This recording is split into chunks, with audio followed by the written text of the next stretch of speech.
салдық. Қаны екін тауғыш. Екі деген сан қайда, Аниса? Вот. Енді төрттен кейін қандай сан болады? Бес деген сан қайда? Жоқ па?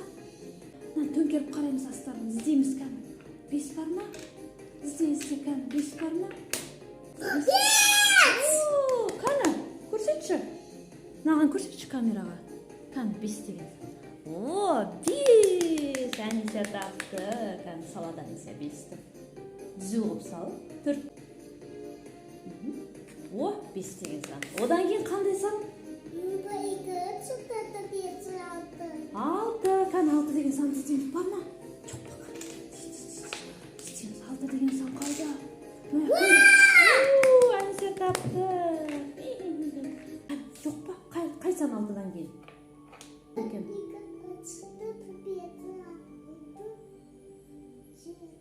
Жеті.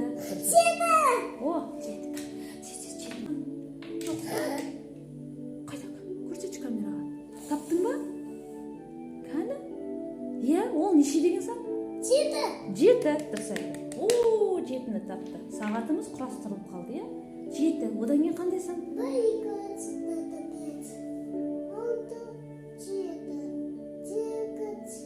Сегіз. Сегіз деген сан кім табады екен?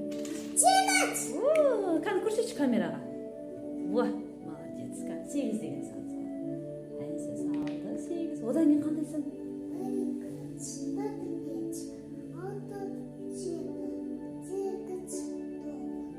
Тоғыз. Кәні тоғыз деген сан табады. Тоғыз. О, тоғыз.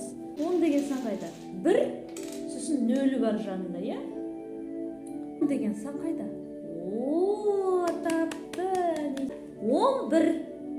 11 деген санды біз бүгін ғана үйреніп жатырмыз. Я 10-ды біледі, салаға. Ондан кейін қандай сан? 11. Дұрыс айтады. 11 десе. О, молодец. 11 деген қандай сан? Соңғы сан қандай сан? Тез айт. 12. Қайда? 12 қайда? 1, сосын 2-сі бар жанында. Аниса қара. 1, сосын 2-сі бар жанында. Қайда? О, солға тапты.